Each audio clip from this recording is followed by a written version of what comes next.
Fala galera, de volta no mesmo galado local, no mesmo galado horário. Estamos hoje recebendo um galado especial. Mas antes de mais nada, lembrando dos nossos colaboradores, o Pastelouco, a Fugere Urban e o Dude Shoes. Daqui a pouco a gente coloca aí todos os nomes, todos os contatos dessa galera que sempre nos apoia no nosso programa Galado Podcast. Temos a honra hoje de receber aqui em nossa sala um dos caras que é responsável pelo entretenimento, não só do Natal, digamos, mas por várias cidades do Nordeste. Ele é um galado chamado Alexandre Maia. Alexandre, muito obrigado por ter aceitado o nosso convite e estar hoje aqui no Galado Podcast. Então, obrigado a vocês pelo convite. Já foi chamado de galado? Já. Com certeza. O galado bom ou o galado... Porque galado tem vários significados. Os dois. Esse cara é muito galado. Quando você não pode atender com convite, eu sou galado ruim. Mas quando... No outro sentido também, várias vezes. E aí, galado, aquela coisa da amizade, né? Do parceiro e tal. Que esse é o legal do galado, né? Muita gente... A gente estava conversando em off aqui antes. Muita gente, principalmente fora do Natal, porque galado é uma palavra que é potiguar, né? Amigos meus ficavam assim, pô, o que é galado? A gente vai explicar o que é. Então, assim, o verdadeiro sentido da palavra tem o histórico, né? Eu já até contei nos outros podcasts. Mas ao passar dos anos, o galado foi usado de várias formas, né? Então tem o galado bom, o galado legal, o galado ruim. Então você usa galado para todos, dependendo da situação, você usa galado. E eu gostei da colocação. Quando você faz uma coisa boa, você é o galado bom. Quando não faz, então isso é legal. Mas todo mundo, acho que já passou por essa. Alexandre, você, cara, é o cara dos shows Natal, né? Ficou internacionalmente, digamos assim, conhecido por trazer os shows pra gente. Teve um podcast aqui, eu acho que o passado, que eu até falei que ia trazer você. O Galado Podcast a gente fez no intuito de trazer as pessoas que, de certa forma, têm envolvimento com a música. Né? Muita gente pensa, é um podcast de música? É um podcast, mas eu não só vou trazer só músicos aqui para conversar. A música ela tem um ecossistema, né? Que começa ali, eu sou um compositor, então eu componho a minha música, começo a escrever, mas ela acaba, digamos assim, ou um ciclo dela acaba, quando aquela música que foi materializada ali num papel e passou para um fonograma, ela quer ser escutada ao vivo, né? Vista por algumas pessoas. Sim. E aí essa ponta, eu até falei aqui no podcast, essa ponta quem faz é você, né? Que é o cara que Sim. traz os shows. Como é que começou essa sua história de trazer shows, de fazer festas? Eu não sei como é que foi. Eu queria saber dessa sua história aí, e pra galera que tá ouvindo. Eu acho que no fundo, eu sou um músico frustrado, né? Assim, eu sempre gostei muito de música, desde cedo. Lá na minha casa, meus pais, minha mãe, escutavam muito Vinícius de Moraes, e enfim, Toquinho. E meu irmão já me introduziu a Rita Lee, a Ney Matogrosso, a Ângela Rorô, aqueles artistas da época, né? Então eu cresci escutando a boa música, né? E gostava, fiz curso para aprender violão e essas oficinas experimental de música, não sei o quê, mas não dava para o negócio, né? Não era o meu ramo. O dom. Como se diz, não era. Aí eu sempre fui um pouquinho de esquerda, assim, a minha posição política e tal. Uhum. E quando eu era jovem, mais ainda, né? Porque quando você é jovem, você quer consertar o mundo, né? E eu entrei muito cedo na universidade, eu entrei acho que com 17 anos na universidade, em Campina Grande, onde eu morei na época. Eu fui criança para Campina Grande com meus pais, foram morar lá, e eu fui acho que com 12, 13 anos de idade, nessa faixa. Mas você é potiguar? Eu sou potiguar. Uhum. E morei lá, entrei na universidade lá, em engenharia mecânica. Eita. E quando entrei em engenharia, no mesmo momento que entrei no diretório, né? Fui eleito para o... E eu era ligado à cultura e esporte. O meu setor eu não era o presidente do diretório, eu era o diretor de cultura e esporte. E nesse negócio de movimento estudantil, você traz muito evento, seja de esporte ou seja de cultura, para movimentar, né? Para trazer as pessoas, aglutinar e tal.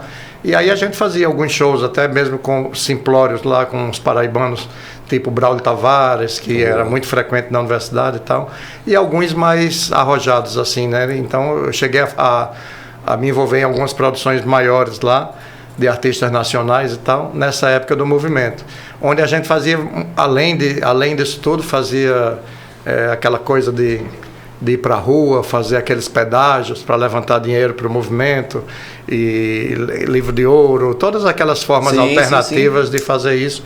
E viagens para seminário de engenharia, para SBPC, para... Isso é o que? Anos 80? Anos 80. Eu entrei na universidade acho que em 80, se eu não estou equivocado. Em 1980.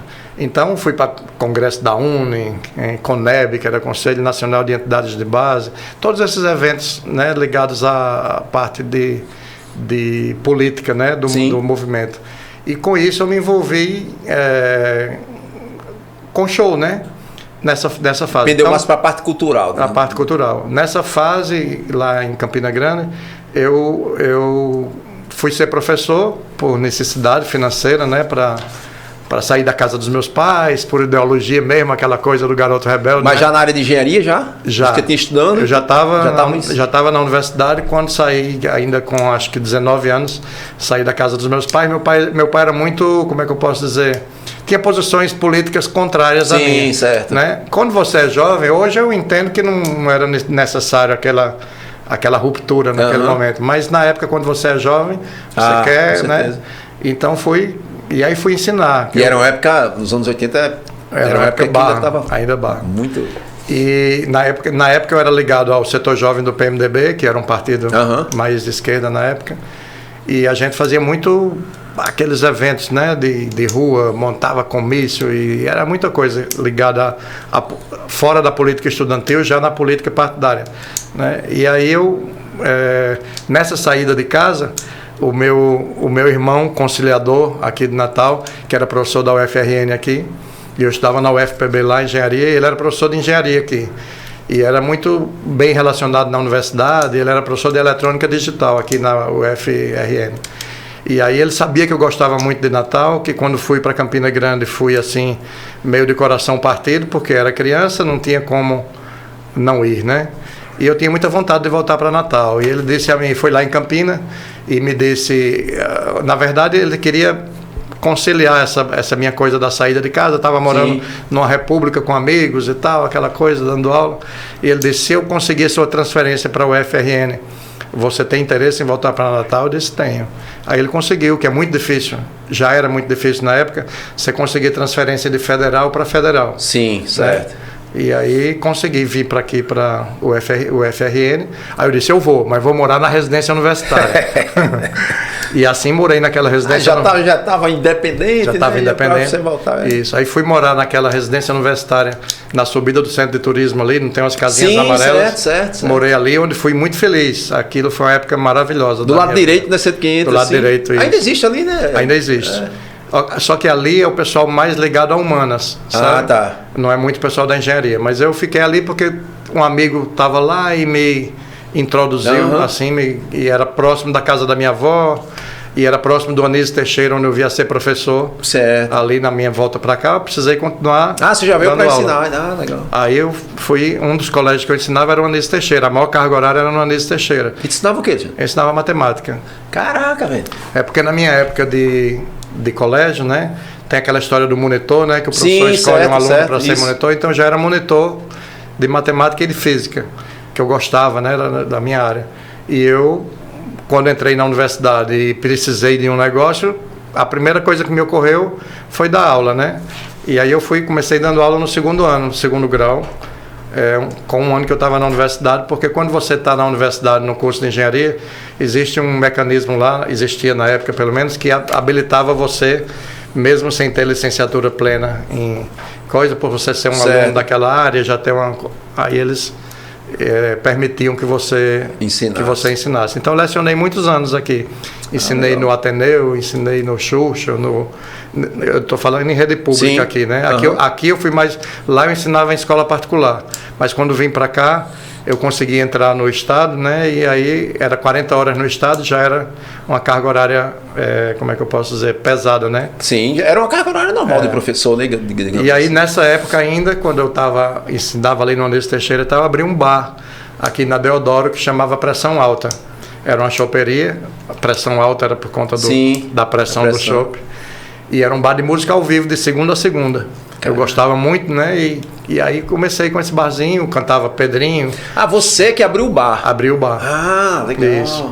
E Pedrinho Mendes, Sueldo, Raquel, essa turma das antigas, Odaíris, Raquel Grosma, aquela galera, Ricardo, que foi dono depois do Veleiros. Sim. Essa turma toda tocava Ricardo lá Menezes. no bar.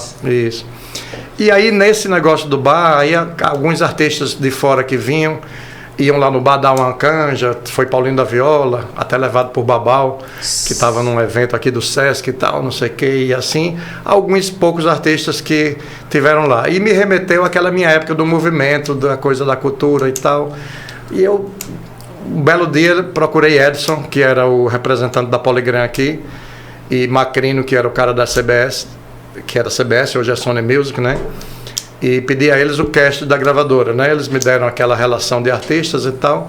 E aí eu digo, vou... Representante, quando você fala, é aquele cara que vendia os discos, né? Que vendia para as lojas de discos, mas aí ele tem o casting ali da gravadora e tal. E aí, através desses primeiros contatos, né?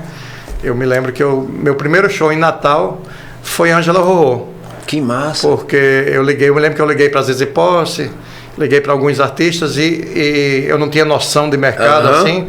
E Ângela, eu falei diretamente com ela, porque normalmente o artista tinha um empresário. Por exemplo, Zizi Posse era Liber Gadelha, produtor, o pai da menina lá,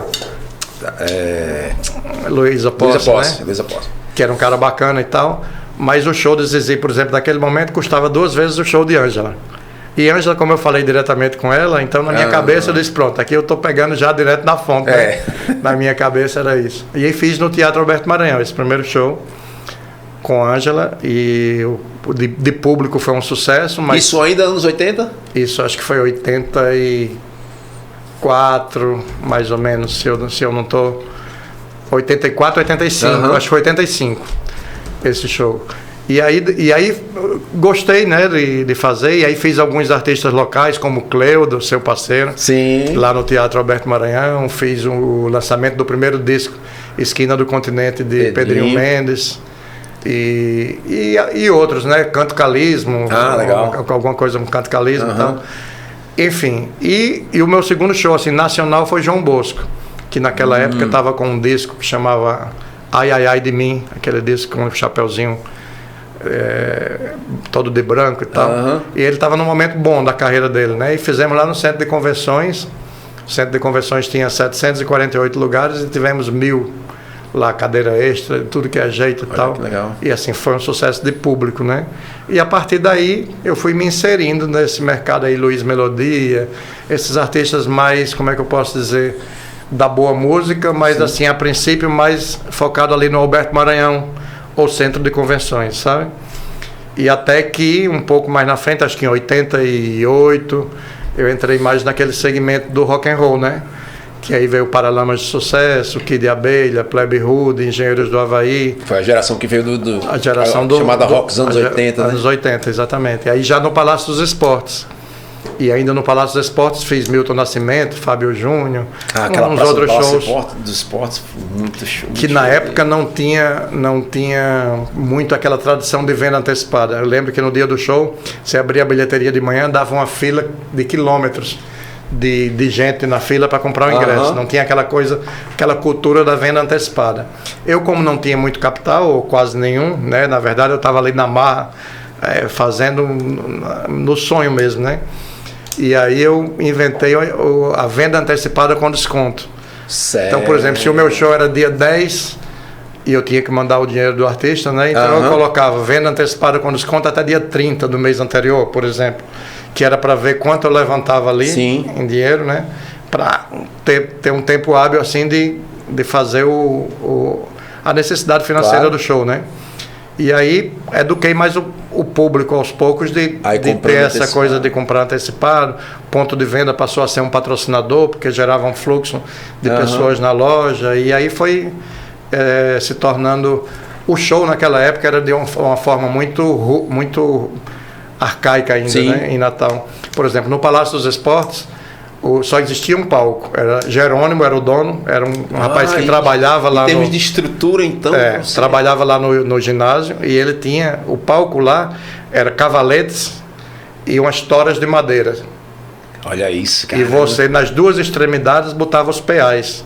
O PA dava a sustentabilidade do palco, sabe? Então era uma coisa assim da idade da pedra mesmo. A gente não, é hoje que eu vejo assim, né, como a produção evoluiu rústico, e como era rústica a coisa, mas tudo funcionava, tudo dava certo, não tinha esse monte de... Hoje para você fazer um show, você tem que pedir a benção até a Jesus Cristo, né? Na época não. É isso que eu ia te perguntar. Do começo assim do show, do primeiro, eu imagino, eu também já fiz algumas produções pequenas de shows assim, e sei como é que é esse métier da coisa. Mas eu me lembro do primeiro contato que eu fui falar com o empresário do primeiro show assim, eu não sabia nem o que falar, porque eu não sabia como é que funcionava. Saber entre aspas, né? Mas assim, entre saber e você começar a fazer, então imagina assim, esse primeiro teu contato que você falou que foi com Ângela Rorô, né? Sim. Qual era a tua expectativa? Assim, pô, será que vem? Será que eu falo? Na verdade, eu tinha aquela preocupação de botar para chegar de véspera, sabe? Sim. Que era com medo de se fosse no dia dar alguma zebra, eu digo, não, vou botar para chegar logo. Passa um dia aqui comigo que é mais tranquilo. Mais tranquilo e tal. E já o segundo contato, o João Bosco, foi com a esposa dele, né? Para quem ele fez aquela música Papel Machê, né? Sim. E hoje eu assisto muito o filho dele naquele programa Papo de Segunda, que é Chico Bosco, que eu acho um cara sensacional, o filho de João. E já o contato com a esposa do cara, né? Então você ficava mais seguro, porque você está entrando no mercado, quando você não tem experiência, você fica meio que... Aí eu fui no Rio de Janeiro, e a minha prima lá no Rio, na verdade a prima da minha mãe, eu fiquei hospedado na casa dela, e a filha dela, minha prima, é casada até hoje com Haroldo do Dodô e Osmar, sabe? Sim. Que era da Cor do Som também. E através de Haroldo e deles e tal, por exemplo, Luiz Melodia, eu fiz o show porque os filhos de Luiz estudavam no mesmo colégio dos filhos deles. E eu disse, fala com a Jane, que era a esposa do Luiz, para fazer Natal comigo, que ela estava vindo para Recife. Então, assim, tinha uma indicação ali, uma coisa... Aquele embrião, né, que você vai ali se... Enfim, né? Porque eu imagino que assim, a Ângela Rorô recebeu um telefonema, Alexandre de Natal, quero produzir um show seu, sem um histórico ainda, né? Sim, como é que essa pessoa se sente, né? Vou sair do Rio de Janeiro para Natal, fazer um show para esse cara e tal. Verdade. Como foi a reação dela assim? E assim, ela foi super de boa, né? Assim, super tranquila e tal. Mas assim, na época, o meu telefone, não existia celular. Sim. Naquela época não tinha celular, não tinha computador. Só fixo, né? Era uma coisa louca, né? E o meu celular de trabalho era o telefone da casa da minha avó. E minha avó, de certa forma, se tornou minha secretária. Certo. Porque eu estava na rua, minha avó atendia o telefone e ela já era íntima dos artistas, sabe?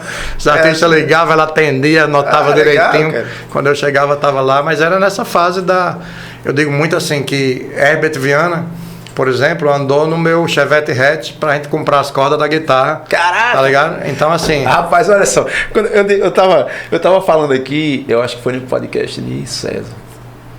Disse só a Nata. Eu falei, cara, eu vou trazer Alexandre Maia aqui, porque Alexandre Maia tem história pra gente fazer podcast aqui de 5 horas de bastidores, meu amigo, que eu imagino que o que aconteceu. Assim, você já tá falando aqui. Foi comprar cordas de guitarra. Fomos ali na Deodoro, não tinha um negócio ali de instrumentos musicais. Tinha a musical Pronto, nós fomos lá, no Chevetinho hatch lá, comprar as cordas da guitarra que tinha. Caraca, olha isso aí, bicho, que massa. Tem muita história, assim, mas, por exemplo, Dácio Galvão, ele sempre me diz, Alexandre, vamos escrever um livro contando essas histórias a 4 mãos, né? Tipo assim, eu contar as histórias e pegar uma pessoa do ramo para escrever, né, e tal. Eu digo, bom, as histórias que eu tenho, muitas delas são de páginas coladas, né? E assim, eu não posso expor a intimidade dos artistas, né? Claro, então, assim, o que poderia ser interessante para o público é exatamente essas páginas coladas, né? E eu não vou falar uma coisa de intimidade dos artistas, né? Claro. Então as histórias não são tão assim interessantes, nada que não seja de domínio público e tal. Uma coisa dessa que você fala assim, pô, quem não queria estar no banco do motorista com o Herbert Viana do lado ali, comprando cola de guitarra, né? É uma coisa que, todo mundo fica, caraca, que massa, que legal. Essas histórias que fazem, que são legais para ser contadas no podcast. Podcast é um lugar para se contar história. Mas, então, voltando lá no comecinho, eu falo assim, Como pensaria os caras dizer... Você falou como foi a reação da Ângela, né? Foi super tranquilo, de boa, porque de repente eu acho que eu passei uma certa credibilidade, né? Assim, de... Tudo feito direitinho como tem que ser, né? Então foi tranquilo. 50%, aquela coisa de 50%, sim, sempre, sim. Né? E é como hoje em dia. Hoje em dia o artista ele recebe 50% na assinatura do contrato, que às vezes meses antes, e os outros 50% 72 horas antes, em dinheiro, né? Então ele tem essa segurança. Na época era menos rígido isso, sabe? Às vezes você deixava, eu que não tinha capital na época, principalmente, né? Deixava para pagar os 50% finais aqui, já contando de certa forma com o dinheiro da bilheteria, que às vezes dá e às vezes não dá, né? Que você não pode, na verdade, contar com isso, né? Mas assim, posterior a isso, eu entrei num certo, como é que eu posso dizer assim, o show business tem uma certa... Eu não sei se a palavra é essa, uma máfiazinha. Sim. Não é uma máfiazinha, mas é assim, é uma rede, né? Então, por exemplo, até hoje, ontem, por exemplo, eu estava com o Washington, que é um amigo meu de Fortaleza, eu tenho 35 anos da agenda, e ele é amigo meu há 35 anos. Né? É o cara que faz show lá, hoje tem uma casa lá na Praia do Futuro e tal, que é amigão meu. O cara de Recife, a mesma coisa, e assim, de Aracaju, porque antigamente, quando eu comecei um pouco mais à frente, eu passei a fazer torneios nacionais, sabe? Sim. De fazer Porto Alegre, Curitiba, Florianópolis, Belo Horizonte, Rio de Janeiro. Você já fechava essa...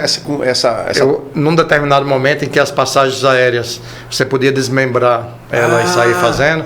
Então certo, eu fazia teve Guilherme Arantes, por exemplo, eu fiz uma turnê de começar no Rio de Janeiro, 2 semanas no Canecão, depois a gente desceu para Porto Alegre, de Porto Alegre veio subindo, Porto Alegre, Curitiba, Florianópolis, e assim Belo Horizonte e tal, aí depois subia até Manaus, voltava por Goiânia e Brasília. Caraca! Sabe? E eu falei no começo aqui, né, de Natal e do Nordeste, quer dizer que você já fez hoje Brasil, né? Então... Hoje em dia eu me concentro mais em Natal, 90% dos shows que faço, e alguns que são artistas que eu tenho maior, como é que eu posso dizer, maior intimidade, sim, e que eu gosto mais e que me pedem, eu faço Natal, Recife e João Pessoa. Praças próximas. Porque o Teatro de Natal é um teatro privado, por ser um teatro privado que pertence a Riachuelo, né? Mas é administrado pela Opus, que é uma empresa grande de Porto Alegre, mas eles pagam um arrendamento muito alto pelo teatro, então o teatro é muito caro.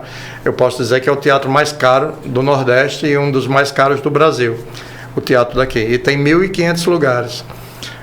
O Teatro de João Pessoa é um teatro público, chama Pedra do Reino, e é um centro de convenções, na verdade, e ele tem quase 3.000 lugares, 2.900 e tal. E lá o valor do teatro é infinitamente menor do que o do teatro daqui. Por quê? Em termos de estrutura.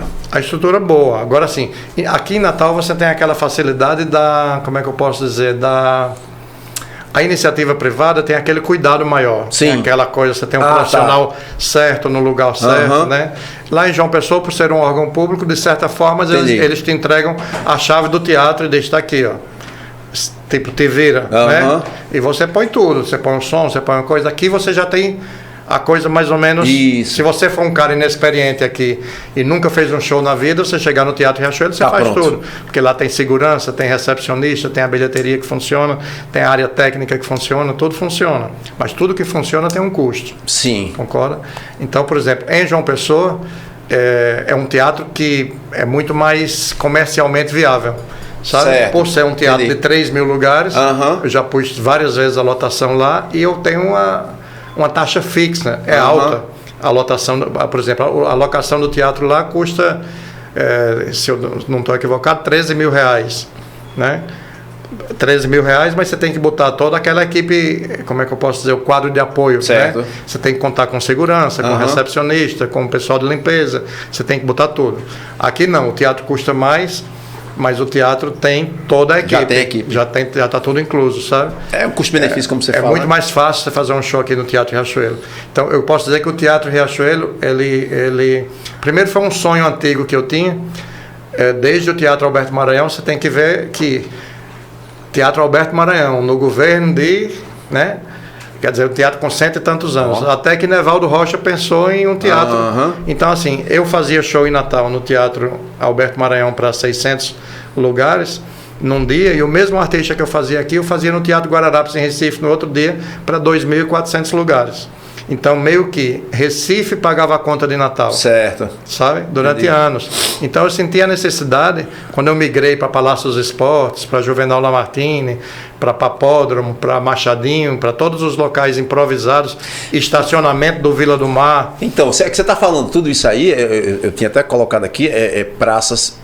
Coloquei praças aqui, porque Natal nunca teve uma praça de shows, né? Assim, tinha o Teatro Alberto Maranhão, e todos esses lugares que você falou eram lugares, era uma praça de esporte. Isso. O Papódromo foi feito para o negócio do Papa lá, então assim, eles não tinham estrutura para shows. Um dia, por exemplo, passando ali pela Via Costeira, vi aquele terreno ao lado do Imirá. Sim. Tinha amizade com o Fernando Paiva e tal, eu disse, vou lá em Fernando Paiva. Fernando Paiva ficava ali no Hotel Sol, na cidade que é dele também. Certo.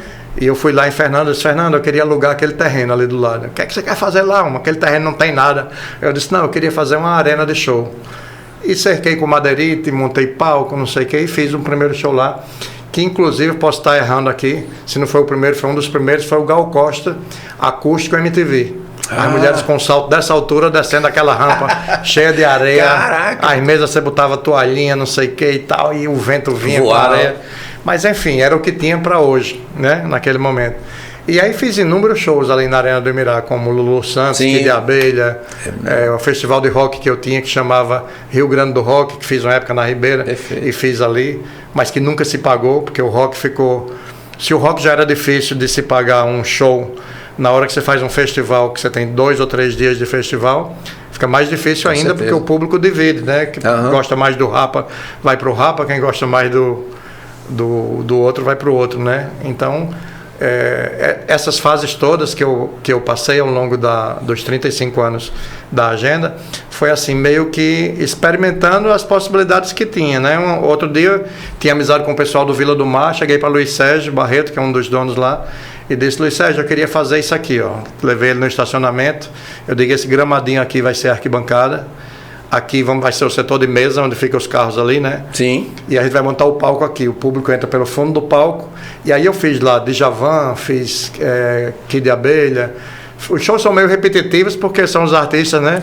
Fiz Guilherme Arantes, fiz Geraldo Azevedo, e ele disse, quando foi para fazer, ele disse, eu quero que você faça um show que eu já tive, aí eu tinha Pepino di Capri, eu disse, quero fazer Pepino di Capri, que é um italiano, então, ele disse, Pepino di Capri, eu não sei, mas eu queria que você fizesse um cara que a gente escuta muito lá em casa final de semana, com meus amigos, quando a gente bebe, todo mundo gosta, que é o Luciano Bruno, que é um artista que, como é que eu posso dizer, que se apropriou no bom sentido, né, da música internacional, principalmente a música italiana, é um italiano, e canta os sucessos que as pessoas gostam de ouvir. E fizemos primeiro essa experiência com ele na piscina, na área de piscina ali, onde cabia 1.000 e poucas pessoas, abarrotado ali, e fizemos superlotado, o tal do Luciano Bruno, por sugestão de meu amigo Luiz Sérgio. E posterior a isso foi que eu migrei lá para coisa e fiz esses shows que eu te falei, de Djavan, Elba Ramalho, Guilherme Arantes, e acabamos encerrando de uma forma meio, como é que eu posso dizer, frustrante, que foi com o Jorge Aragão, debaixo de um dilúvio. Nossa Senhora. Aqui, quando você faz o show ao ar livre, né? Porque ela era aberta. E aí você fica à mercê disso, né? A pessoa comprou sabendo que podia chover, mas na hora que chove a pessoa quer o dinheiro de volta. Nossa. Né? E você fica naquela saia justa e... Enfim. Então, assim, eu passei por todas essas experiências, né? No bom sentido. E inclusive a questão da Arena do Emirá, que aí depois ele profissionalizou um pouco mais, ele fez aquele murinho e não sei o que, e começou a cobrar mais caro e tal, e virou um espaço de show até hoje, de certa forma, né? Mas assim, tudo isso porque Natal não havia um espaço, até que Dona Edna, lá do Boulevard... Aquele espaço hoje que tem do Arena ali, era onde você fazia? Era onde eu fazia. Eu me lembro de que teve um show lá do Charlie Brown, foi você que fez aquele show? Fui eu que fiz. Teve aquela briga. Então, aquele show do Charlie Brown... que não teve, né? Teve o show, sim, teve até o final. Né? Mas aquele show do Charlie Brown, eu tava no camarote lá, feliz da vida, o show bombado, 8.000 pessoas. Eu me lembro, Charlie Brown. E de repente, eu não sabia, 2 academias rivais de Natal marcaram na internet de brigar lá no show. E aí... Quando você tem uma briga dentro do local do show, o que você pode fazer? Eu tenho uma segurança, mas a segurança não segura o braço do cara antes dele dar um murro no outro, né? A segurança separa depois do murro. Então, eu vi assim... Porque aquilo ali ficou histórico, né? Aquela briga ficou histórica. Assim. Aquilo foi uma coisa que foi tão ruim que eu fiquei meio com síndrome de pânico. Sério? Depois daquilo foi foda. Muito... Eu morava no Luciano Barros, ali na Getúlio Vargas. Sim. E nunca me deram o bônus, né? Assim, anos de produção, nunca disseram, Alexandre, ó, tá massa, você tá fomentando a cultura, você tá... Nunca me disseram isso, mas na hora que teve a confusão, era todos os carros da imprensa na porta do prédio e eu saindo pelos fundos. Sério? Porque eu não tinha o que fazer, né? Eu tava tudo documentado, que eu tinha a quantidade certa de segurança, eu tinha policiamento solicitado, eu tinha polícia de trânsito solicitada, todos os trâmites que eu tinha que ter feito previamente foram feitos. Agora, eles resolveram brigar lá. Pois é, então, a minha pergunta era essa, o que é que eles queriam saber? Porque você não marcou briga, você não marcou um evento de luta, né? Aí passou, né? Passado isso, eu fiquei meio que com essa síndrome de pânico, né? E o médico disse, alugue uma casa de frente para a praia. Eu disse, mas eu moro de frente para a praia. Ele disse, não, mas não serve. Aí eu aluguei a casa de Virna, lá em Búzios, ali da mãe de Virna, dona... Esqueci o nome agora. E aluguei a casa dela e fui passar um mês lá. Né? Quando eu estou na beira da praia, você sempre com celular, né? Você não consegue... Àquela altura você não conseguia se desligar do celular. Aí um dia liga um cara, o cara disse, Alexandre que está falando? Eu disse, Ele disse, rapaz, é porque eu queria falar com você, porque eu sou um dos caras ali da briga do Charlie Brown. E eu falei com o Júnior Gugel, que é advogado, e eu estou entrando na justiça contra você porque os caras incendiaram minha academia depois do show. Caraca! Aí eu disse, amigo, mas você está equivocado. Quem tinha que entrar na justiça contra você era eu. Porque você foi quem começou o problema do meu evento, sabe? Ele disse, não, mas não sei o que, você... Eu disse, tá bom, vou conversar com o Júnior Gugel. Aí eu fui com um advogado, antes eu percorri as delegacias, né? Peguei um dossiê desse tamanho contra o cara já tinha toda a qualidade de... Aquela época que as academias de jiu-jitsu eram outra coisa, isso, né? E aí o próprio advogado dele ligou para ele e disse, eu estou com o Alexandre aqui, com o advogado dele, e qualquer juiz você vai passar de autor a réu. Porque aqui o que você fez, ele botou panos quentes, deixou para lá, mas você está querendo reativar isso. E aí o cara desistiu da coisa. Esse mesmo cara depois matou com uma gravata daquela do negócio na Avenida Rio Branco um garçom. Caraca. Né?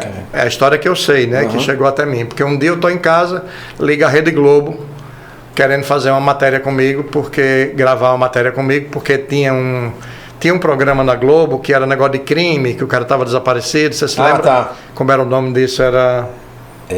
eu sei que vai passar a noite, né? Rapaz, tem uma audiência danada. Tem audiência danada. E me faltava, não estou me lembrando o nome agora. Ele saiu que queria fazer uma matéria, porque o mote da matéria é o show do Charlie Brown Jr., onde aconteceu isso, e a família do garçom que morreu na Avenida Rio Branco foi quem procurou a gente, que o rapaz está desaparecido. E o rapaz desaparecido era o cara que tinha me ligado pedindo uma indenização de 100 mil reais. Ele queria 100 mil de indenização por um prejuízo um dano que ele me causou, né? E enfim, aí são coisas que a gente passa na vida. Por exemplo, ao longo desses anos eu fiz 9 shows de Roberto Carlos no Machadinho. Sim. Num deles, um senhorzinho que era cadeirante. Ora, ali é um órgão público, né? É um equipamento público.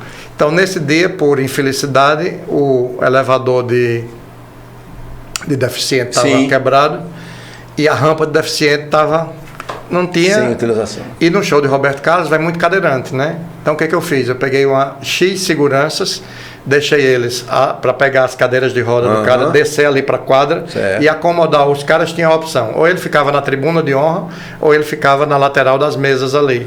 O cara comprou arquibancada, mas a gente acomodava ali direitinho, tal, cadeirante. Aí um senhor estava lá e com a esposa do lado. A escada que descia para o setor da quadra lá do Machadinho também não tinha corrimão, sabe? Era uma escada larga e tal, nunca ninguém tinha caído, mas a segurança desceu o cara na cadeira de roda. E a senhora do cara, que não tinha nada a ver com a história, se desequilibrou e rolou nessa escada. Aí eu dei assistência, levei para o hospital, paguei antibiótico, paguei médico, fiz tudo que tinha que fazer. Isso antes do show? Isso antes do show. A ambulância estava lá e tal. Aí essa mulher, usando o fato de o marido ser deficiente, entrou na justiça contra mim pedindo 100 mil. 100 mil porque uma causa máxima na justiça é 100 mil. pedindo 100 mil de indenização. Aí, vamos lá, contrata um advogado. O advogado disse, olha, Alexandre, vamos fazer o seguinte, na primeira instância é 9 mil e na segunda instância mais 9, se for para a segunda instância mais 9. Tá bom, acertei. Na primeira instância, chamou para conciliação a juíza. A juíza já começou assim, dizendo, eu lhe entendo porque o meu marido é deficiente, escorregou no Nordestão e não sei o que, eu digo, pronto, me fodei. Aí essa juíza mandou indenizar em 30 mil. Caraca, velho. Dos 100 mil ela mandou indenizar em 30. Aí eu recorri, né, para a segunda instância. Ela vai mais 9 mil do advogado, já está em 18 a conta da queda, né? Aí, na segunda instância, o novo juiz mandou dar 15 mil, reduziu a coisa para 15 mil.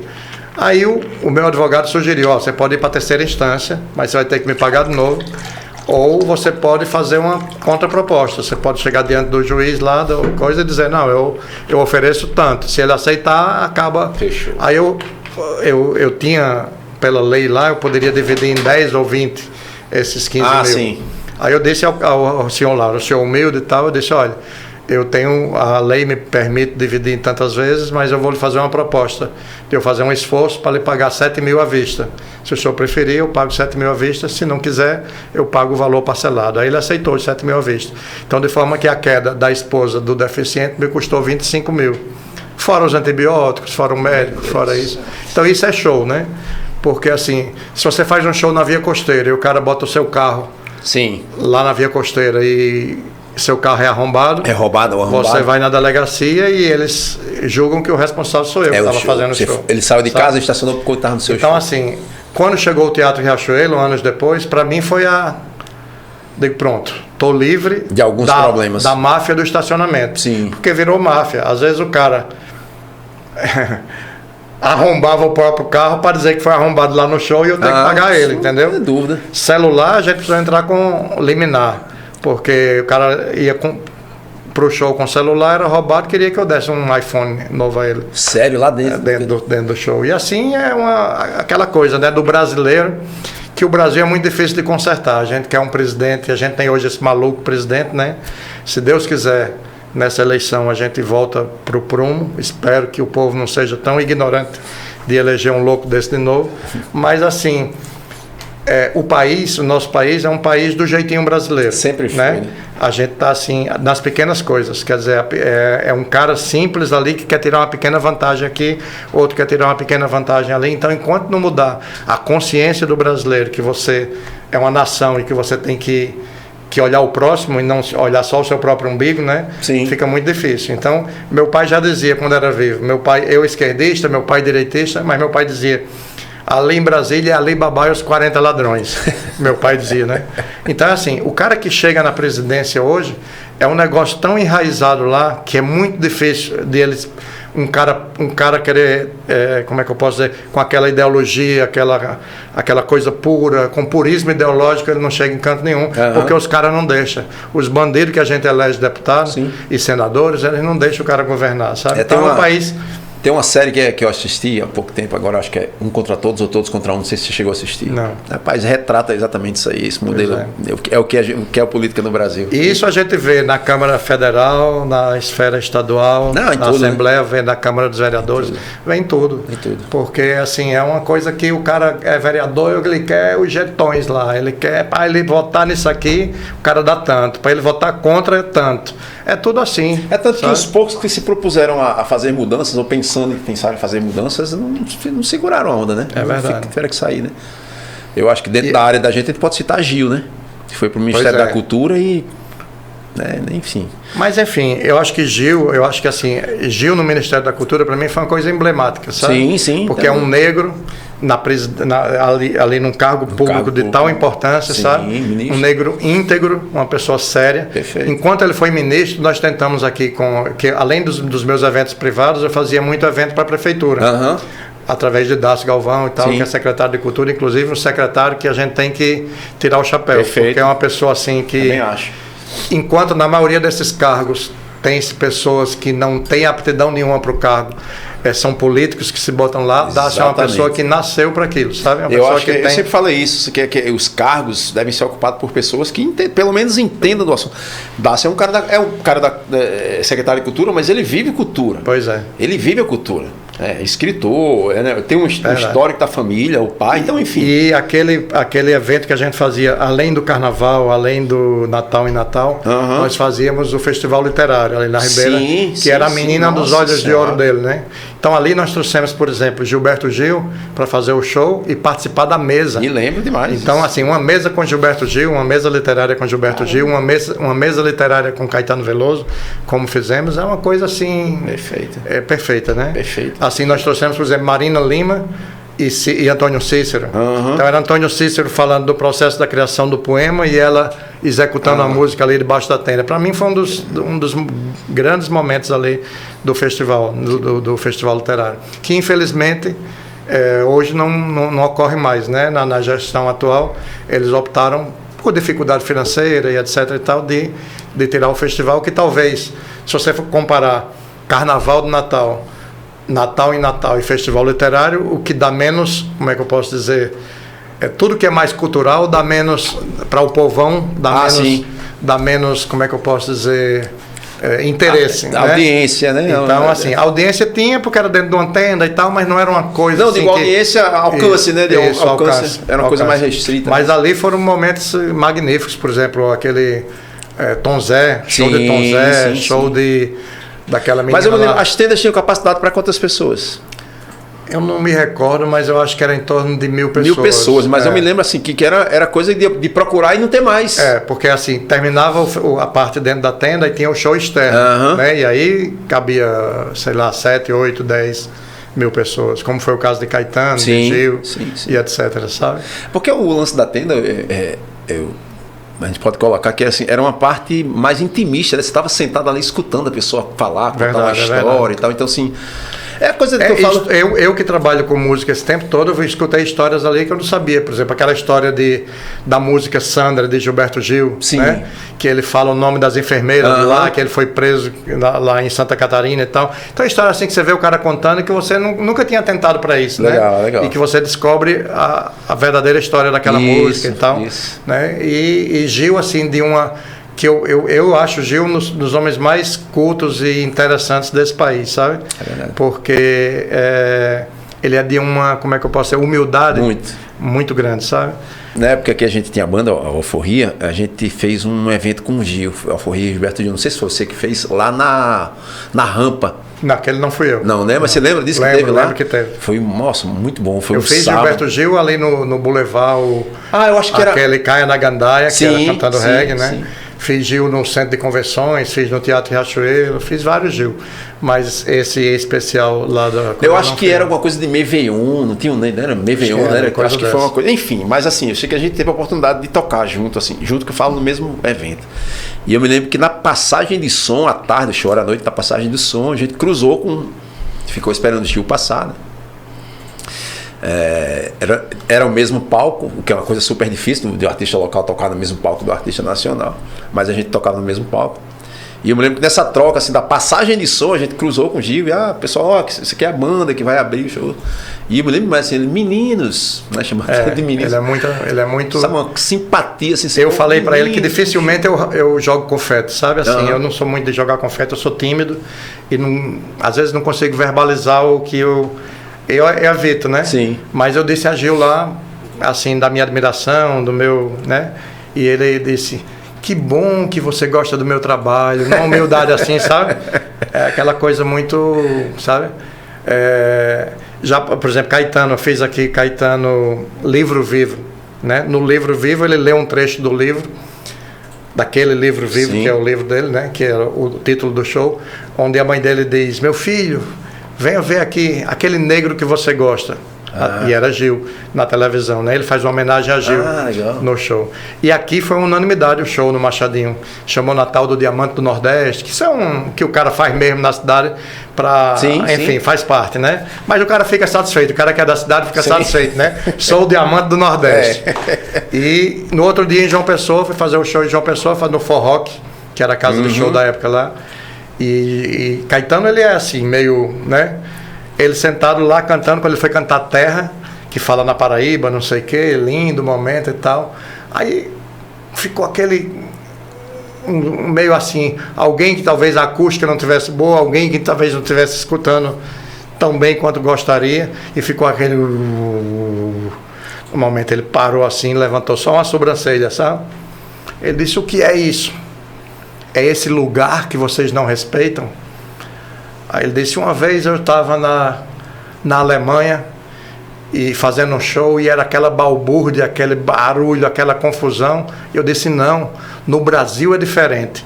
No Brasil as pessoas amam a música, as pessoas sabem respeitar a música. E hoje estou eu aqui na Paraíba com vergonha daqueles alemães. Acabou com a raça dos paraibanos lá. Aí os caras baixaram, mas assim você vê o mesmo show, sim, a mesma turnê, um dia numa cidade tudo magnífico e um dia na outra cidade por uma besteirinha, né, aconteceu um mal-estar, sim, né, sim, de certa forma. Isso depende muito do artista. Por exemplo, uma vez eu estava fazendo Roberto Carlos no Machadinho. Vou contar duas passagens, né? Opa, pode contar várias aqui. Uma estava fazendo Zé Ramalho no Centro de Convenções. E ele tem aquele... Acredita que eu nunca assisti um show do Zé Ramalho? Pois é. Sou louco para assistir um show do Zé Ramalho. Todas as vezes que Zé Ramalho veio tocar aqui, eu tava com compromisso de tocar, eu tava viajando e tal, nunca assisti. Zé é um cara que... eu adoro. Se ele fosse um cara mais simpático, mais coisa, ele era Deus. Porque ele tem aquela voz, tem aquela potência, tem aquela verve autoral, né? Mas ele estava lá, e aquela música que ele fez pro avô dele, né? Avohai é muito importante para ele. Na hora que ele estava no Centro de Convenções cantando Avohai, o cara subiu e fez um papagaio de pirata nele. O cara, ele disse: puta que pariu, caralho! Tirou o violão, sacudiu no chão a guitarra, sei lá, sacudiu no chão e foi lá para dentro. Ficou aquele silêncio, aquele negócio. Caraca. A gente foi lá ajeitar com ele lá e tal, e ajeitamos, e ele voltou e terminou a música, mas quando terminou mandou o cara sentar em cima de uma... Foi, sabe? Cara. Com aquela grosseria natural do nordestino autêntico, né? Aquela coisa. Paraibano. Ele tava com raiva, tinha que botar a raiva pra fora. Mas se eu fosse naquele momento um fã dele, por mais errado que eu tivesse sido de subir lá, eu deixava de ser fã, né? Eu ficava muito puto. Tratamento. Aí você vê Roberto Carlos no Machadinho, tava lá naquele momento lotado. A segurança, que além da nossa segurança ele trazia dele, não sei como o cara conseguiu subir no palco do Machadinho e se jogou nos pés dele, beijou o pé, ele beijou até o pé errado, porque beijou o pé de madeira, da madeira, né? Da perna de madeira. Da perna de madeira. Aí a segurança veio toda assim para cima, e ele fez assim, parecia Deus, com as duas mãos, a segurança toda se retraiu, aí ele disse: são as emoções, bicho. Foi mesmo. Foi. E cantou Emoções em seguida. Então, assim, é você ter... Você espera uma reação totalmente diferente. É você ter, assim, como diria meu amigo Zé Dias, você ter o migué, sabe? Você saber a hora de você... Isso, é uma situação embaraçosa, mas você saber como sair dela, sabe? Então, assim, comparando a forma rude como Zé Ramalho, né, se comportou, e a forma... assim, inesperada, né? E bacana que era mais fácil você esperar uma reação dessa de Roberto Carlos. Exatamente. E esse, já que você falou nele, era uma coisa que eu tenho curiosidade. Você tem esse contato com o Roberto, você tem nos shows, ele é um cara acessível, não? Eu é aquele cara que ninguém vê, chega, toca. Assim, eu sou muito na minha, sabe? Se eu não sou chamado, eu não vou. Eu não sou de estar... Mas assim, no primeiro show que eu fiz com ele, eu estava com o Guilherme Arantes na plateia. Ah, legal. Estava numa mesa lá com o Guilherme e tal, então ele fez, inesperadamente também, uma homenagem a Guilherme, deu aquele foco de luz na mesa, fez uma homenagem lá, o ginásio todo aplaudiu, e convidou o Guilherme para ir no camarim. Quando na última música, no bis, a segurança veio e nos levou. Mas fiz outros 9 shows em que poucas vezes eu estive com ele, sabe? No show que foi aniversário dele, teve um ano que a gente fez o show normal em janeiro, e dia 18 de abril, ou 19, que eu não lembro, que é o aniversário dele, fizemos um show com a renda revertida para instituições de caridade. Ele faz isso todo ano. Legal. E nesse ano foi em Natal, e aí Vilma era a governadora, foi quem indicou as instituições locais. Sim. E tal. Então, assim, mas assim, as pessoas têm uma imagem de Roberto que o primeiro show que eu fiz um camarim assim de estrela internacional, né? Lagostas, camarões, E a secretária dele chegou e disse: Alexandre, tá tudo lindo, mas pode botar ali no camarim dos músicos. Para Roberto é um pacote de creme crack e um queijo Regina. Sério? É. Aí é um queijo Regina fechado naquele papelzinho, naquela coisinha amarela. Amarelinho. E a bolachinha fechada. E uma garrafa de Kutsar, que é aquele uísque, sabe? Que é o uísque que ele gosta. Toma uma lapada do uísque, uma bolachinha e um queijinho. Entendeu? Então, assim, as pessoas acham que ele, por exemplo, o camarim dele ele traz, sabe? Ele monta lá. Então, assim, não dá trabalho nenhum. O seu Genival, que é o pessoa que trabalha com ele há 60 anos, 50 anos, sei lá. Um senhorzinho super gente boa, sabe? Então é super tranquilo nesse sentido, sabe? Essa coisa de camarim, eu já ouvi várias histórias, principalmente aquelas histórias do Rock in Rio, né? E outros shows internacionais, enfim. Tem uma história do AC/DC. O AC/DC foi fazer um show no Recife. O cara pediu pra comprar, acho que foi 500 baquetas. Cara, eu quero 500 baquetas. Queria jogar pra galera. E os caras saíram, a produção teve que sair comprando tudo que era baqueta sempre no tem, Recife, em tudo que foi loja. Sempre tem alguns devaneios, né? Assim, então essa história de camarins aí, o que a galera achava que Roberto Carlos não... Então, algumas peculiaridades, por exemplo, Chico César pede a toalhinha de rosto dele preta em vez de branca. De uma forma de resistência, né? Sim. Então, assim... Vamos procurar a toalhinha preta para ele, porque... Mas já teve coisas esdrúxulas, assim, que você teve que se rasgar. A Ed Mota, por exemplo, o camarim da Ed Mota era 2 frangos inteiros assados e uma panela de caldinho de feijão. É o que ele queria, né? E assim foi. Para ele. 2 frangos assados. Natal não tem muita tradição de caldinho de feijão. Eu recorri a Ivone do Talher. Não tinha, pelo menos na época, né? Eu digo, Ivone, pelo amor de Deus, aquele caldinho de feijão carioca de feijão preto que é... Sabe? Ela disse, pode deixar que eu faço aqui. Aí fez a panela de caldo, ele era comendo aquelas coxas. Você sabe que galinha, frango é foda, né? Aí eu ficava pensando no microfone. Porque um dia eu levei Guilherme Arantes numa rádio para fazer uma entrevista aqui. E Guilherme é muito amigo meu, de muitos anos. Guilherme é um cara que vive, não sei se agora, mas vive na TV. Eu lembro de passar uns dias aí. Tinha namorada e tudo aqui.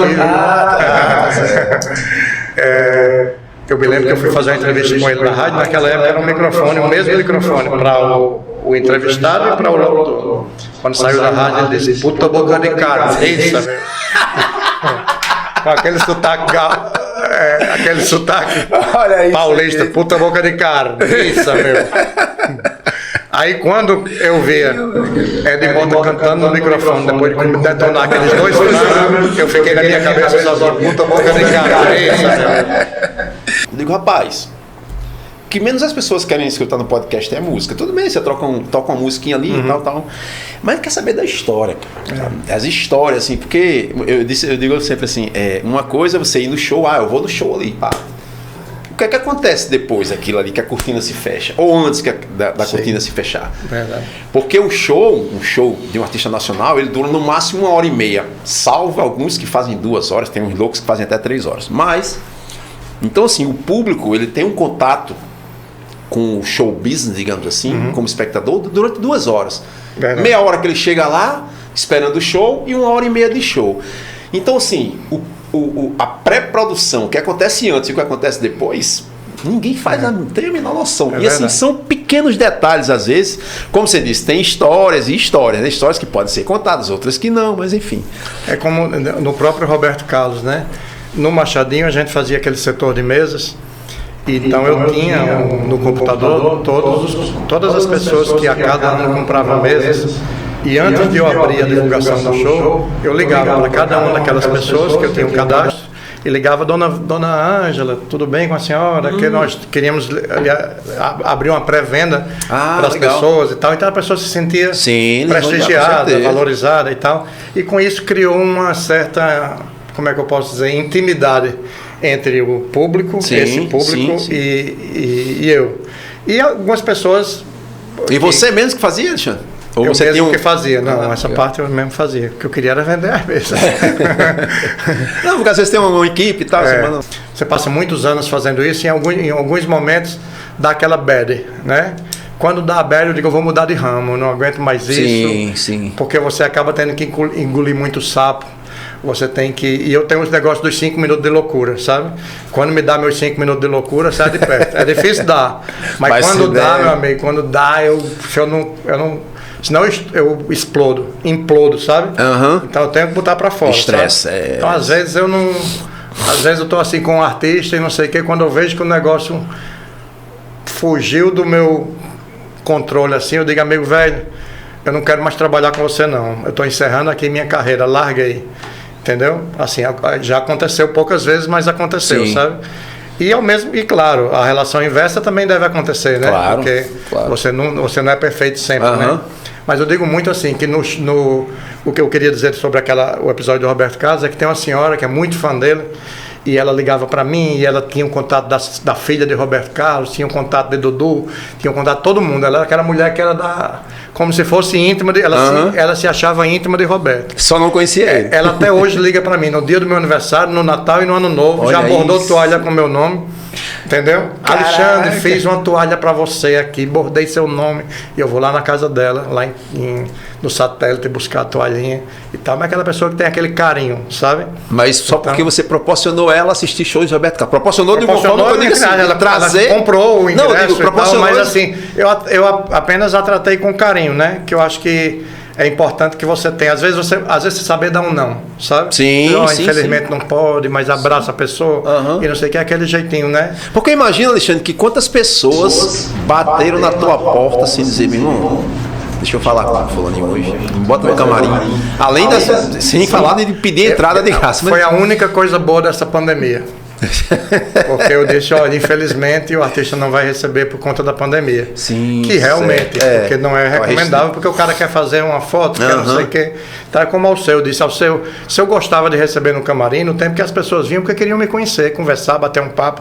Hoje a pessoa quer fazer uma foto, faz 10. Não, agora com fulano, agora sem cicrano, e não sei o que, agora sim, agora sabe, peraí, fazer mais uma para garantir. Então você fica lá, deu um boneco para fazer foto para então assim, tem artista que não gosta, tem artista que cada um tem seu jeito, né? Alceu é uma pessoa maravilhosa, mas ele não gosta de fazer fotos. Uma vez eu estava no Rio, fui assistir o show de Elba no Oi Casa Grande ali, e encontrei com Ianê, esposa dele, e ele, e fizemos aquela, e o assessor de imprensa, estavam os três, e tal. Eu digo, Alceu, eu sei que você não gosta, mas não vou perder essa oportunidade não.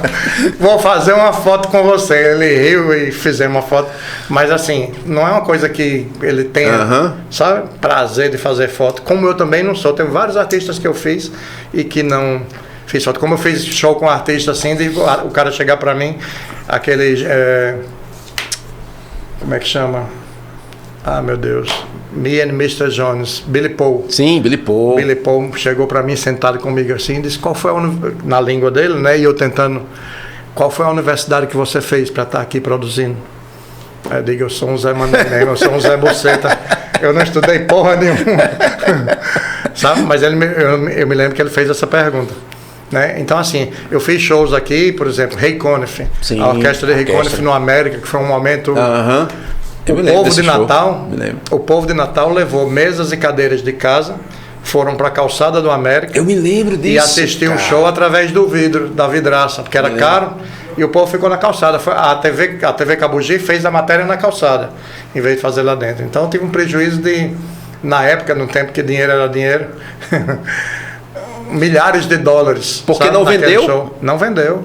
Era o povo do lado de fora, não é porque não tinha ingresso, não. O povo não tinha dinheiro para comprar. Caraca, eu pensei que tinha lotado e o pessoal estava lá fora. Hoje eu acho que... Porque Natal é uma cidade que as pessoas vivem de aparência, né? É o carro importado e os títulos protestados, né? É mais ou menos isso. Então, por exemplo, quando eu fazia show no Machadinho, foram muitos anos no Machadinho, o primeiro show que eu fiz no Machadinho, a inauguração, pode-se dizer, foi Jorge Benjó, a Paixão Nacional, a Antártica. Teve Daniela Mercury, que eu fiz lá no Papódromo, e depois eu fiz lá no Jorge Benjó. Era Jorge Benjó num dia e Roberto Carlos no outro, lá inaugurando o Machadinho, né? E esqueci porque que eu comecei a falar dessa história do Machadinho. Agora começou a me dar amnésia, viu? Pessoal, Sim. Quando eu fazia show no Machadinho, eu estabelecia 1.200 convites para a produção. Sim. 1.200 convites. Por quê? Porque, por exemplo, a 96 FM era, vamos supor, 150 convites, e o locutor rasgando... 1.200 convites de cortesia. Distribuídos, de cortesia. Era 96, 98, Rádio Cidade, não sei o quê. Era um verdadeiro carnaval que se fazia de cortesia, de coisa para você conseguir dar aquele massacre na mente da pessoa, entrar na mente da pessoa e a pessoa ir para o show. Quando mudou para o Teatro Riachuelo, a minha cota de convite era 86. Nossa. E agora, o que é que eu fazia? Com 1.200. Já era. Porque quando você recebe um convite uma vez, você acha que você é um direito adquirido, você tem para sempre. Então você tem que aprender a dizer não. Passe vitalício. Então, assim, para você dizer um não para as pessoas e as pessoas se conformarem, que eu não tinha condição. O teatro tem 1.500 lugares. Se eu trabalhava com 1.200 convites, eu ia fazer o quê? Não tinha como. Então eu tive que mudar completamente. Hoje a gente não sorteia ingresso, não tem promoção de qualquer espécie, entendeu? E assim, são cotas milimétricas que cada veículo de comunicação recebe dentro da realidade do que é o Teatro Riachuelo, sabe? Então, assim, são fases diferentes da vida. Quando eu fui para o Teatro Riachuelo, eu disse, eu vou botar meu burro na sombra. Porque, para mim, eu sempre gostei do atendimento, da negociação, da fase de captação, da fase de colocar mídia, de gravar. Eu ia para dentro do estúdio fazer o VT, passava um dia inteiro, não gostei. Hoje em dia vai meio que, sabe, em série, porque não dá para você fazer assim, não tem condição, sabe? Mas sabe que eu vou até, me permita já, isso é uma opinião minha, eu acho que muita gente vai concordar. Tudo isso que você falou aí, Alexandre, eu acho que se resume numa coisa que primeiro, você falou que está no ramo de há quanto tempo? 35 anos. Pô, você está no ramo de 35 anos no negócio, cara, que é trazer entretenimento pro público, cara. Se você ainda tá até hoje, meu amigo, é porque você com certeza você faz bem feito. Não tô jogando flores aqui em você, não, né? Mas assim, eu me lembro que tinha, acho que uma coisa de uma pesquisa aí, nomes que marcam, marcas que marcam alguma coisa assim. Então, assim, se falar para 10 pessoas assim, show em Natal, a pessoa vai dizer agenda propaganda. Entendeu? Então, eu acho que assim, você já fez a marca, e além de fazer a marca, o know-how que você tem permite isso que você está dizendo, tranquilidade. Não, é tipo assim, agenda, eu vou, porque eu sei que vai ser um lugar legal, eu sei que o show vai estar legal, eu sei que o som vai estar legal, eu sei que meu carro vai estar em segurança. Então, o know-how que você criou, a resposta que você deu ao longo desses 30 anos fazendo eventos, faz com que as pessoas tenham tranquilidade de dizer, não, a agenda eu vou, pode ir que tá certo, vai dar certo, é legal, é bom. Meu pai me ensinou uma coisa que ele disse, meu filho, você só tem uma coisa na vida, só posso deixar uma herança para você, que é o nome, né? Então, assim, é você nunca enganar ninguém, você sempre trabalhar com honestidade e tal. Eu acho que isso é o que pauta a sua longevidade, né? Sim. No sentido, mas assim, é difícil, porque... É difícil porque, assim, você tem muitos acidentes de percurso, né? Que você vai dar aquela bad, dar aquela vontade de desistir. Eu já, uma época eu quis abrir uma loja da Oscar em Natal, outra época eu quis abrir uma loja da Taco. Eu já quis um bocado de coisa para deixar show de lado, mas acaba que é meio que um vício, sabe? Sim. Que você tem aquele negócio e aí você dá uma dá uma energizada de novo, sabe? Mas assim, quando eu mudei para o Teatro Riachuelo, eu queria me livrar daquele negócio de madeirite, de montar, de montar um circo, dia de show para mim era um inferno. Eu saía de casa às 7 horas da manhã e eu voltava às 3 da madrugada. Eu sei muito bem que é isso. Carregando gente em carro, deixando gente em casa que não tinha transporte. Era um verdadeiro... Então eu disse, eu não quero mais isso para mim, eu quero botar meu burro na sombra, eu quero ganhar pouco dinheiro. Não é que eu ganhava muito, mas assim, você fazia num tipo de lugar que você tinha a expectativa de ganhar muito. Mas eu digo muito assim, eu conto nos dedos das duas mãos os shows que eu botei mais de 10 mil pessoas em Natal. Botei várias vezes 8 mil, 7 mil, 9 mil, mas mais de 10 mil, eu conto aqui nos dedos das duas mãos, em 35 anos. Então Natal é uma cidade deficitária. Sim. É uma cidade que não tem... poder para você estar empreendendo e fazendo coisa grande. O povo me chama e diz, vamos fazer a Arena das Dunas, chegou aí. Fui conhecer a Arena das Dunas. Quando é que você vem fazer um show aqui? Eu disse, nunca. Não tenho a menor vontade de fazer um show na Arena das Dunas. Porque, primeiro, onde é que me seria interessante fazer um show na Arena das Dunas? Se fosse um lugar que eu chegasse lá e ela me oferecesse uma estrutura de show. Ela não tem estrutura de show. Eu tenho que trazer para fazer. Eu estou falando fazer o show como reza a lenda, no gramado, com tudo que é de direito, né? Fiz para a prefeitura. Fizemos Paralamas, fizemos Zé Cabaleiro, fizemos. Mas assim, ora, se o poder público não aguentou, que dirá eu, que sou um mortal comum, né? Porque fizemos o primeiro ano, no outro ano o prefeito disse, não, vamos para o estacionamento. Não tem condição de fazer aqui, não. E assistir os dois, tanto de dentro quanto de fora. Porque você tem que trazer um isolamento do gramado que vem de Salvador, que custa uma fortuna, para começar a brincadeira. Depois o palco descomunal, outra porrada, né? Depois, cadê os geradores? Não, eu aluguei aqui o espaço, você tem que trazer o gerador. Ou seja, geradores. Aquilo que você disse, não, quando eu fui pro teatro, fui para a música, tinha tudo, isso aí era uma regressão, né? Aí os caras me chamam e dizem, vamos fazer esse show aqui, o investimento é 500 mil. Isso, amigo, eu não tenho o menor interesse de fazer um negócio que eu vou botar minha cabeça no travesseiro e vai ficar martelando 500 mil, 500 mil. Já pensou quantas noites sem dormir eu vou ficar? Eu quero qualidade de vida. Com certeza. Eu quero poder botar minha cabeça no travesseiro e dormir, saber que eu não devo a ninguém. Amanhã eu vou ganhar bem pouquinho, dá para pagar o telefone, o dia a dia ali, o combustível, tá tudo certo. Show, tá feito o show, todo mundo satisfeito. E eu digo muito assim, que show é uma coisa assim, quem ganhou dinheiro, bata foto. Porque daqui para frente, meu amigo, o negócio tá difícil, sabe? Aí você falou aí dos... que eu falei, né? Nem tudo é só maravilha, né?